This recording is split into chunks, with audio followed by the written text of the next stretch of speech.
Baik, sebelumnya terima kasih atas waktu dan kesempatannya kepada Bapak dosen dan teman-teman. Sebelumnya selamat siang.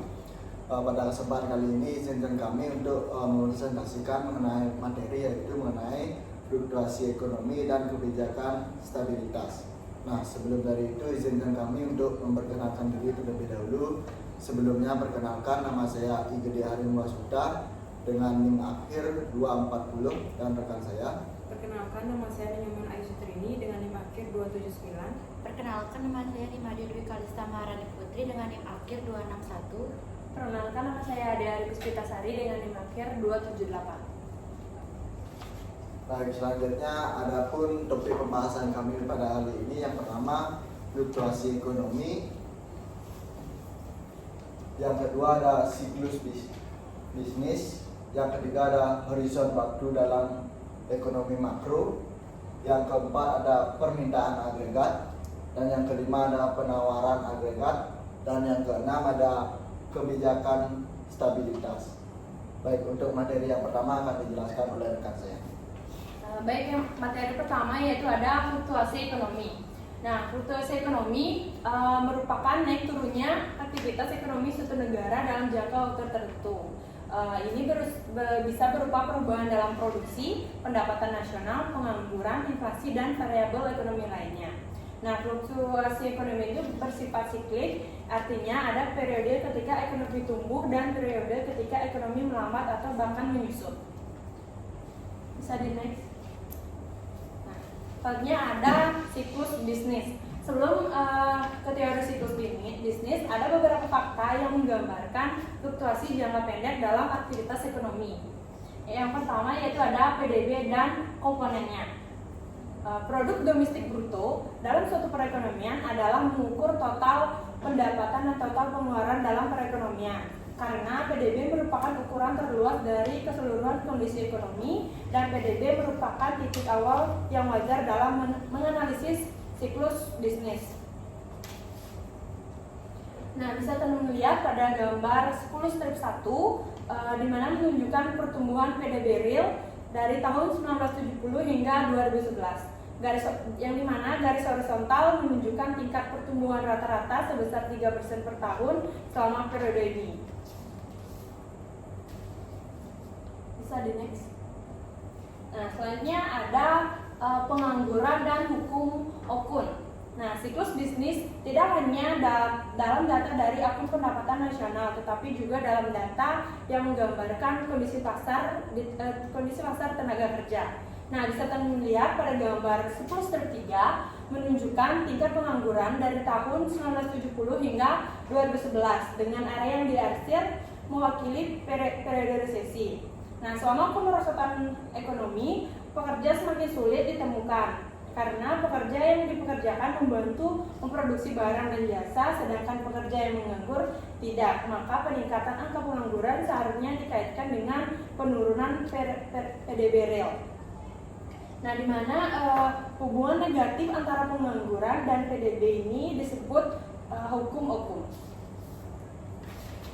Nah, bisa teman-teman lihat pada gambar 10 strip 4 di mana di sini menggunakan data tahunan Amerika Serikat untuk mengilustrasikan hukum Okun. Dalam diagram sebar ini, setiap titik mewakili data selama 1 tahun, di mana sumbu horizontal mewakili perubahan tingkat pengangguran dari tahun sebelumnya dan sumbu vertikal mewakili persentase perubahan PDB.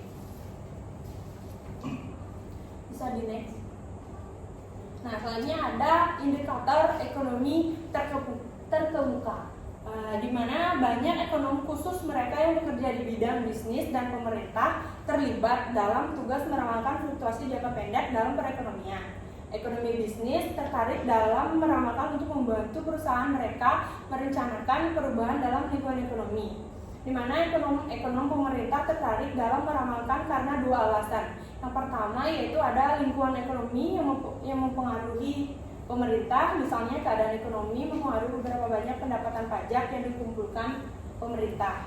Yang kedua ada pemerintah dapat mempengaruhi perekonomian melalui penggunaan kebijakan moneter dan fiskal. Nah, oleh karena itu ramalan ekonomi merupakan masukan dalam perencanaan kebijakan. Baik, materi selanjutnya akan dilanjutkan oleh rekan saya. Baik, selanjutnya ada horizon waktu dalam ekonomi makro. Nah, fluktuasi ekonomi jangka pendek memerlukan penjelasan khusus yang berbeda dari model ekonomi makro jangka panjang. Para ekonom menggunakan model yang berbeda untuk jangka waktu yang berbeda.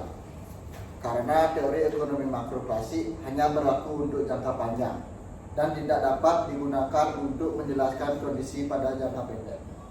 Nah, hal ini disebabkan oleh perbedaan perilaku ekonomi antara periode jangka panjang dan jangka pendek. Nah, sehingga model klasik tidak relevan untuk memahami dinamika ekonomi dalam jangka waktu yang sangat singkat. Bisa di next. Selanjutnya, bagaimana perbedaan jangka pendek dan jangka panjang. Nah, sebagian besar ekonomi makro mempercayai bahwa perbedaan utama antara jangka pendek dan jangka panjang adalah perilaku harga. Dalam jangka panjang, harga bersifat fleksibel dan dapat merespon perubahan penawaran dan permintaan. Dalam jangka pendek, banyak harga yang kaku pada tingkat tertentu yang telah ditentukan sebelumnya karena harga berperilaku berbeda dalam jangka pendek dibandingkan jangka panjang. Nah, berbagai peristiwa dan kebijakan ekonomi memiliki dampak yang berbeda pada jangka waktu yang berbeda. Nah, dalam melihat perbedaan jangka pendek dan jangka panjang, perubahan kebijakan moneter memiliki dampak yang berbeda pada ekonomi. Baik, selanjutnya model penawaran dan permintaan agregat. Dalam teori ekonomi makro klasik, jumlah output bergantung pada kemampuan ekonomi untuk menyediakan barang dan jasa, yang pada gilirannya bergantung pada pemasok modal dan tenaga kerja serta teknologi produksi yang tersedia. Harga yang fleksibel merupakan asumsi penting dari teori klasik. Teori ini menyatakan terkadang secara implisit bahwa harga menyesuaikan diri untuk memastikan bahwa jumlah output yang diminta sama dengan jumlah yang disediakan. Nah, perekonomian berjalan sangat berbeda ketika harga kaku. Dalam kasus ini, seperti yang akan kita lihat, output yang bergantung pada permintaan ekonomi terhadap barang dan jasa.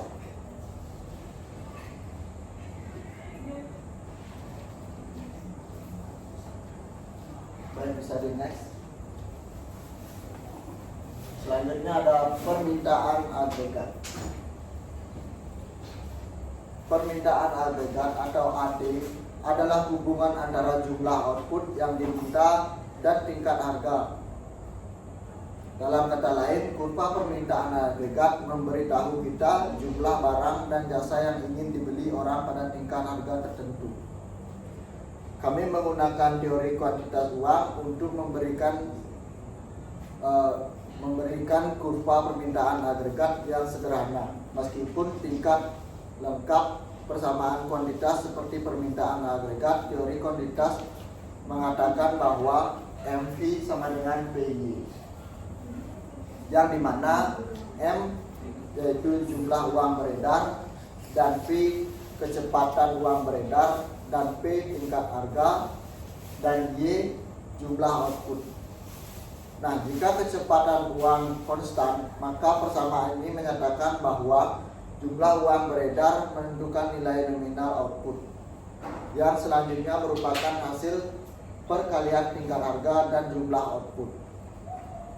Ketika menafsirkan persamaan ini, ada baiknya untuk mengingat bahwa persamaan kuantitas dapat ditulis ulang dalam hal penawaran dan permintaan keseimbangan uang real, yaitu M per P sama dengan M per P. Baik, untuk materi selanjutnya akan dilanjutkan oleh Kak. Terima kasih. Baik, di sini saya akan melanjutkan materi selanjutnya, yaitu penawaran agregat.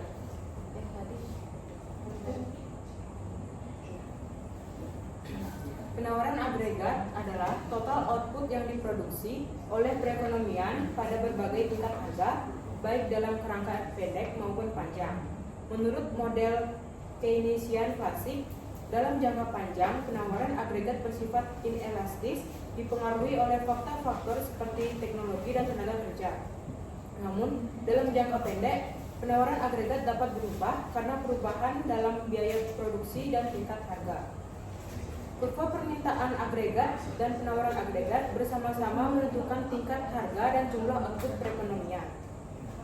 Pasokan agregat merupakan hubungan antara jumlah barang dan jasa yang dipasok dan tingkat harga.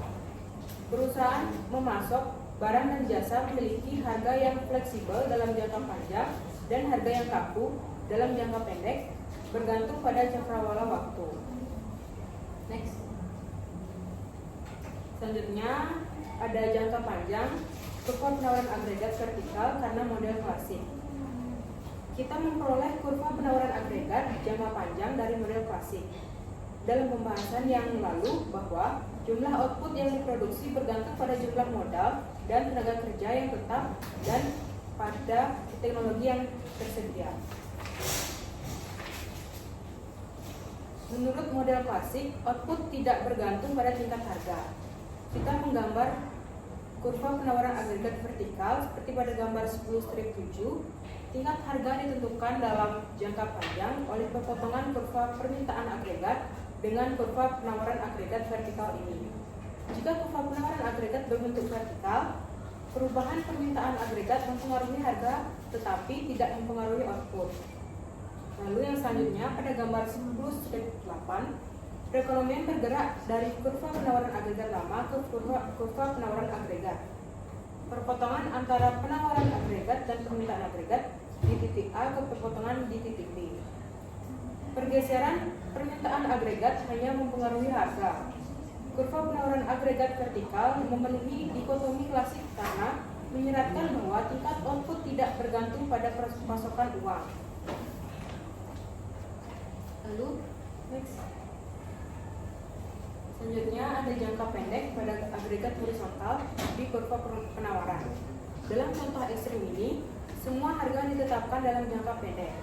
Oleh karena itu, kurva penawaran agregat jangka pendek SRAS berbentuk horizontal. Pada gambar 10-9 mengilustrasikan hal ini yang di dalam contohnya terdapat asumsi bahwa semua harga ditetapkan dan tidak fleksibel dalam jangka pendek.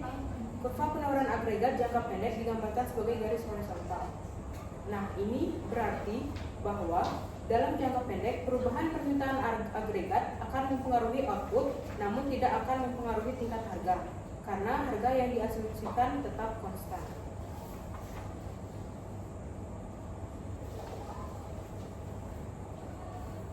Pada gambar 10-10, perekonomian bergerak dari perpotongan lama, permintaan agregat, dan penawaran agregat. Titik A ke perpotongan baru di titik B. Pergerakan dari titik A ke titik B menunjukkan penurunan output pada tingkat harga tetap. Kita dapat meringkas analisis kita sejauh ini sebagai berikut, yang dimana dalam jangka waktu yang panjang, harga bersifat fleksibel, kurva penawaran agregat bersifat vertikal, dan perubahan dalam permintaan agregat mempengaruhi tingkat harga tetapi tidak mempengaruhi output. Lalu dalam jangka waktu yang pendek, harga bersifat kaku, kurva penawaran agregat bersifat datar, dan perubahan dalam permintaan agregat mempengaruhi output barang output barang. Lalu next. Selanjutnya ada kebijakan stabilisasi. Fluktuasi dalam perekonomian secara keseluruhan berasal dari perubahan dalam penawaran agregat atau permintaan agregat.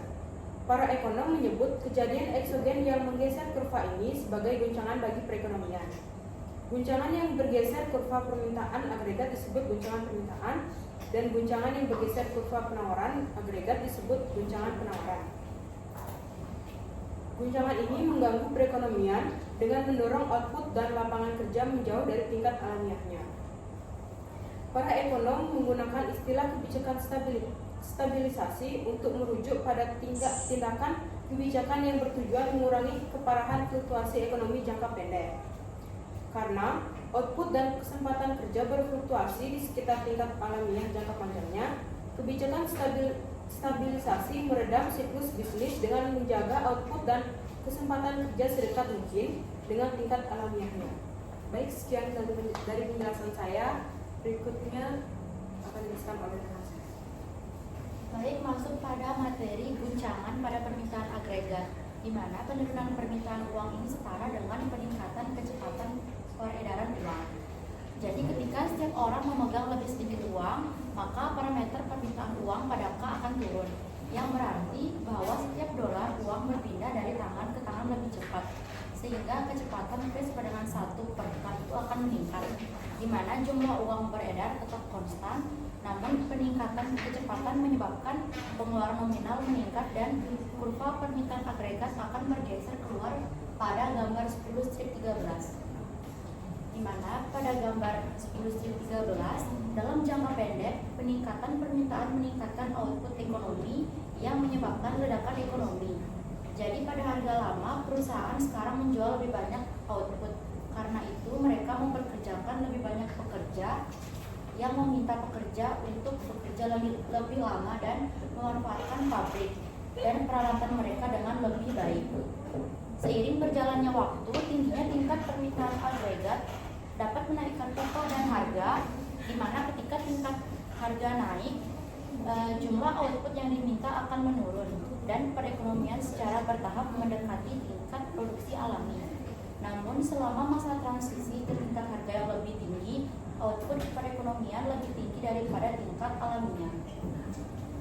Selanjutnya ada materi guncangan pada pasokan agregat, di mana guncangan terhadap penawaran agregat dapat menyebabkan fluktuasi ekonomi, di mana guncangan penawaran ini adalah guncangan terhadap ekonomi yang mengubah biaya produksi barang dan jasa yang sebagai akibatnya harga akan ditetapkan oleh perusahaan.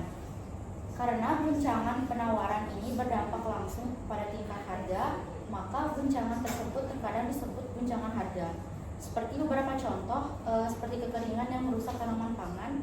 Kemudian, pengurangan pasokan pangan dapat mendorong peningkatan harga pangan.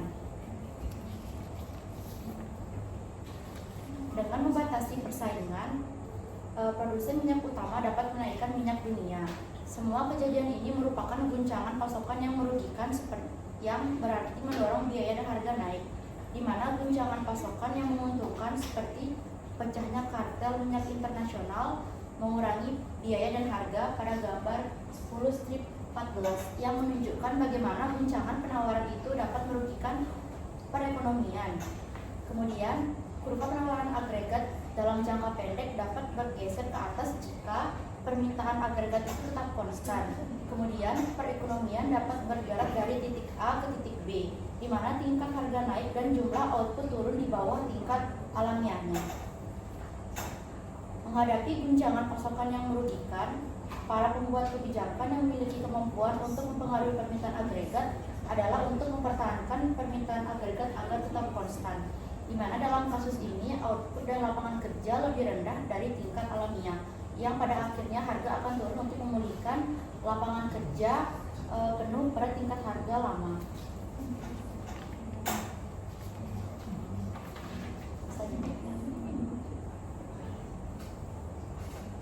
Selanjutnya, di sini saya akan membahas mengenai studi kasus, yaitu bagaimana OPEC dapat menyebabkan stagflasi pada tahun 1970-an dan euforia pada tahun 1980-an, di mana guncangan pasokan yang paling mengganggu dalam sejarah terkini disebabkan oleh OPEC, di mana OPEC merupakan organisasi negara-negara pengekspor minyak yang merupakan organisasi pemasok yang mengkoordinasikan tingkat produksi dan harga, di mana pada awal tahun 1970-an pengurangan pasokan minyak oleh OPEC ini hampir menggandakan harga minyak dunia, di mana terjadi kenaikan harga yang menyebabkan stagnasi di sebagian besar negara industri.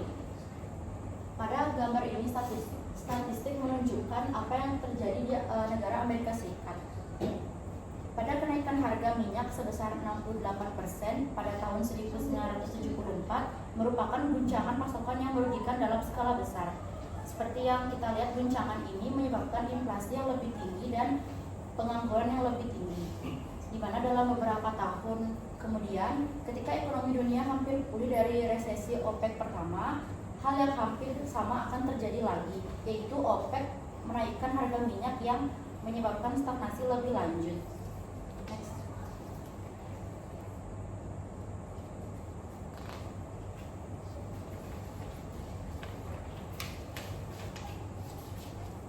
Kenaikan harga minyak pada tahun 1979, 1980 dan 1981 kembali menyebabkan inflasi 2 digit dan pengangguran yang lebih tinggi, di mana pada pertengahan 1980-an kekacauan politik di antara negara-negara Arab dapat melemahkan kemampuan OPEC untuk menahan pasokan minyak, di mana harga minyak itu jatuh kemudian membalikkan stagnasi pada tahun 1970-an dan awal 1980-an, seperti pada gambar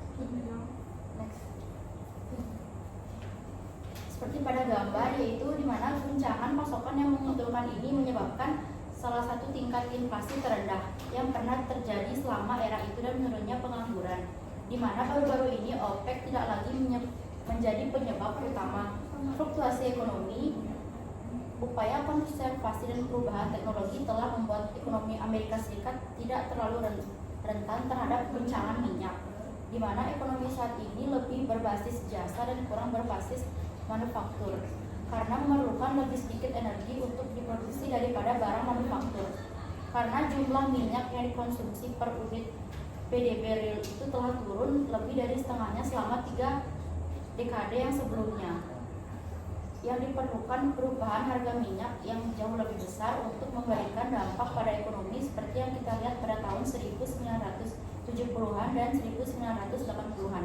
Jadi ketika harga minyak berfluktuasi secara substansial seperti yang terjadi dalam beberapa tahun terakhir, kemudian perubahan harga ini dapat memiliki dampak makroekonomi yang lebih kecil daripada yang terjadi di masa lalu. Sekian materi yang saya sampaikan. Baik, sekian dari presentasi dari kelompok kami. Kami persilakan untuk kelompok membahas, mengomentari materi yang kami bahas atau memberikan pertanyaan. Baik, kami tutup presentasi kami pada kali ini. Jika ada kesalahan perkataan atau kekurangan, kami mohon maaf. Kami tutup dengan terima kasih.